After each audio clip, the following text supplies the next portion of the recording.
Guys, we're live. Thanks for joining us. Michael from New York here with... Well, you know, I am... what are you known as today? I don't know what I am today. Am I T-Bone? Am I Randall? Am I DJ? Well, who knows? Yeah, I'm a little confused myself already. But guys, welcome. Thanks. We have a fun show for you today here. We're talking about... Well, we're talking Royal Rumbles. He took that lead really well. We're getting good at this. We're talking about Royal Rumbles today. We wanted to start with some of the earlier ones, especially those that were on VHS, and, you know, just kind of talk about some of our thoughts. This makes us feel like kids again, because these were actually some of the first, you know, as kids, 30 guys in a ring. Just in those days, it didn't really happen. So it was unique. It was, 10 guys of our favorites in the ring at one time, and throwing a guy over the top rope back before the days of triple flips. It was pretty scary. There was all the possibilities of what could happen. So you never knew exactly, who was going to be what, all the speculation and everything. I'm sure off the top of our heads, several of these Rumbles have examples of, Randall lay it on me, but I mean, didn't the Hart Foundation, didn't they have to kind of wrestle each other in one of these early ones? Demolition had that issue. Demolition definitely did in the 89 Royal Rumble. You can see some of these tapes. These are actually some of the actual VHS copies, and for some of you kids out there, old as dust.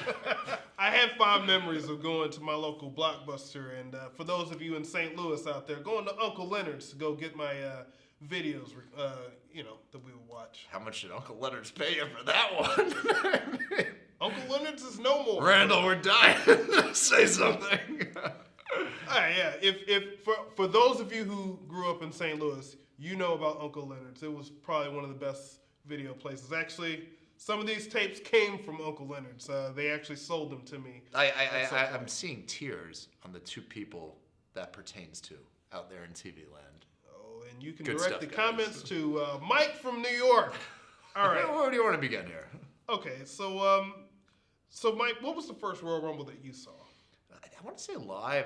It's funny. I do love this 1992 Royal Rumble. I loved Ric Flair as a kid. We'll get to that. Seeing live, I believe it might have been 94 actually, that I saw live as it happened. Because I think 92, 93, my family didn't order them on pay-per-view, and my friend Matt, whose house we would go to, he ordered them, but I wasn't allowed over because it was a school night or something. So I saw them when he taped them on VHS. But so I'll say the 94 Rumble was the first. So what about you?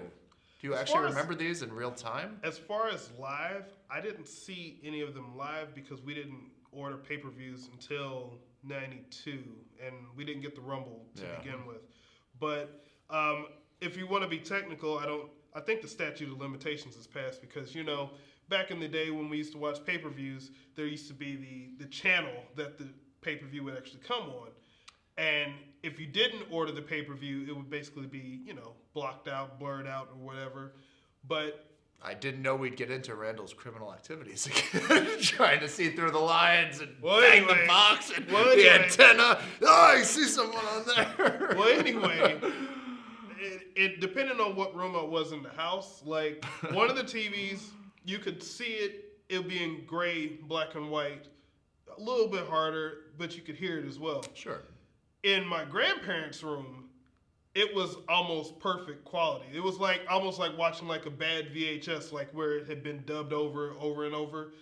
You could actually see it with that quality. So any pay-per-view from 95 through 90, probably 99, I usually saw that way. So what is your address? Because I'm sure that local station is not doing well either, much like Uncle Leonard's or whatever it may be. So why don't you bill them? Well, or they can bill you.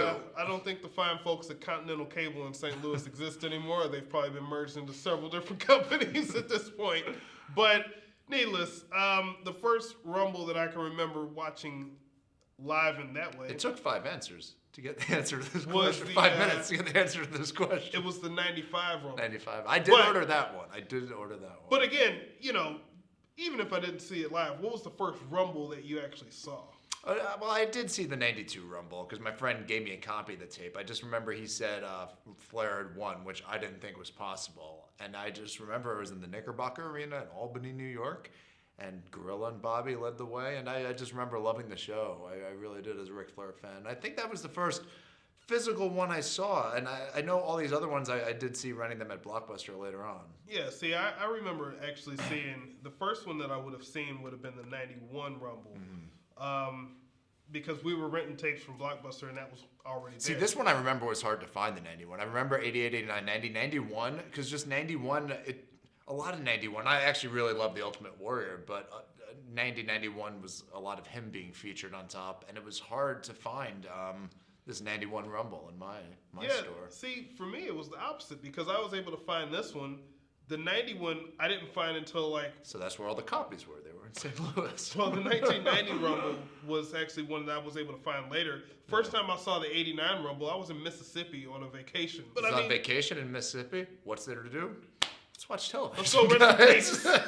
I guess we'll go ahead and get into, what most people would consider the best Rumble of all time. So, Mike, you've already started giving some glowing reviews of the 92 Rumble. So go ahead and, tell everybody a little bit more about it. As far as 92, I think one thing that just comes off the top of the head is, people say it's a who's who of wrestling kind of from the 70s and 80s and 90s. Just a conglomeration of top talent of different generations and different territories. Granted, in hindsight, you could kind of say that about all these early Rumbles. But I think what stands about 92, for example, because I don't think he was in 88, like Kerry Von Erich, a huge star in the Dallas area. And he only had a kind of a brief run in WWE, so he was only there a couple of years. Ricky Steamboat's another one. As a big NWA guy, he was in the NWA in 1989. So he's not in the 92. Oh, you're right. He's not in. I might be looking at the 91 Kerry Von Erich Rumble. is in the 91. He wasn't in 92, Kerry Von Erich? He was. He was in 92. But that was towards the end. It opened, I remember Bulldog and DiBiase were definitely the openers. Then Flair comes in. And, some Rumbles, you'll have a guy or two, maybe 3 or 4 guys that really, they were in the company for a brief period of time. Let me give an example off the top of my head. 2002, Maven. And at the time, the guy actually got a bit of a push. And did he eliminate The Undertaker? And that was a big deal at the time. I don't know if Maven was in any other Rumble. Like, he's just kind of one of those guys that vanished as a flip of a notion. And just my point being, in the 92 Rumble, there really is no guy like that. I mean, even the talent that are eliminated fast, like a Bushwhacker or something, you can't argue the Bushwhackers had great careers and were an integral part of the WWFE for the time. For those that want to correct them, the Bushwhackers were actually not in the 92 Rumble. They had a match against... It's Beverly Brothers. Bo and Blake. I believe they had Jameson in their corner. That was my example. There wasn't anybody who was just in the company for, a cup of tea or something.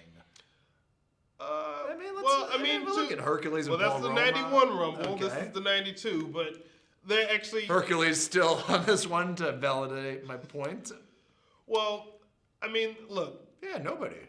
There's a lot of things about it. Well, it does say and more, so maybe the more that people were forgetting. Yes. So the 92 Rumble, a lot of people have fond memories of it because they grew up on it. And somehow there has become the legend that this is the best Rumble ever. And, if you're actually looking at it, it's not. I think something that I like about that Rumble is not only being a big Flair fan, they kind of separated they had Flair's issue with Piper, then Flair's issue with Hogan, Flair's issues with Sid and Hogan combined. And, even in a segue, like Savage and Jake the Snake had a hot story. And they kind of threw that in there in the middle and kept it on its own, but they were able to, just work with a little bit. I felt like they were able to tell several stories in the context of one match, and it all made sense at the end. Well, it didn't. That's my thing. For me, it didn't make sense because, again, if you watch all of these... Randall has been advocating for justice for Sid for 3 decades now. That Sid Justice, as the hero, was incorrectly cast. Well, let's get to what the issue is that I have with this Rumble. So in 1992, the story leading up to the 92 Rumble was at Survivor Series, Hulk Hogan faced off against The Undertaker. Ric Flair had been in for a few months, and he was trying to get to Hogan to challenge him for the belt, but The Undertaker got the shot. Flair comes out, puts the chair down. He slid it. He slid it. He slides the chair in. Hogan sustains substantial injuries to... brother. And anyway, so Flair calls Hogan the match. They have the rematch at the next Tuesday in Texas. I'm surprised they haven't brought that back. For you viewers out there, Well, they had Taboo Tuesday. But throw it on Tuesday, I feel like, or even NXT. Tuesday in Texas. Isn't it on Tuesday or Wednesday now? Tuesday now. It is on Tuesday. Yes. Well, no, Anyway, just thoughts.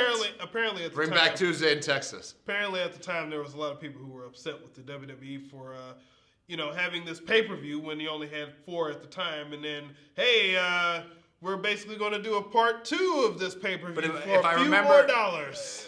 Wasn't it less? Wasn't it like $15 or $20? It was, but the point is that you have the expectation that, hey, this pay-per-view is going to mean something, and then you have a pay-per-view one week later. I could segue that into issues with the monthly pay-per-view format, which, I don't know, there might be some new promotion out there called All Elite Wrestling that only has 4 major shows, which I think makes vast... Anyway, not to get into Randall's second favorite topic, besides Sid Justice Vicious. So anyway, let's get back to the topic at hand. So you know what I'm talking about, kid. Save for the belt. Back to Randall. So Flair comes out for the match of Tuesday at Texas. It winds up being a whole thing where Hogan wins it back, but he gets stripped of the belt by Jack Tunney because he threw the Undertaker's ashes in his face. Some of this doesn't sound so well when you think about it. How are the Undertaker's own ashes? It's kind of weird when you think about it. Anyway, 3 years later, at the Rumble '94, something green was coming out of the urn. Who knows what was going to be in it? So anyway, that led to the actual title being on the line in the Royal Rumble, which also that was unique. The stakes were higher. I mean, there were no stakes. Am I correct? There were no stakes. It was just kind of bragging rights. So wow, the title's in the line, and that's why next year they did it where the winner gets a shot at WrestleMania. I guess they felt that worked to have an importance to the Rumble, and I agree with that. Yeah, I mean, in the previous year, Hogan was he won the Rumble and then wound up getting the title shot, but it wasn't because he won the Royal Rumble. So yeah, you have the title on the line. It made it a big deal. So I can understand why people like it from that standpoint. That could have been a storyline in future years where Hogan's like, 6 years ago I won the Rumble. Can I get a title shot? You owe me one, guys. Well, but when you look at the end of how the match ended, this is where it kind of starts to unravel for me, because when you get down to the last 4 people, I feel like it comes together. But when you get down to when you get down to the last 4 people, you get to Macho Man, Hogan, Flair, and Sid. Mm-hmm. Sid eliminates Savage. Again, he didn't do anything wrong. He just eliminated him. That's the point of the match. Mm-hmm. On the other end, you have Hogan, who's trying to eliminate Flair. Sid looks on from behind, and then he comes and eliminates Hogan.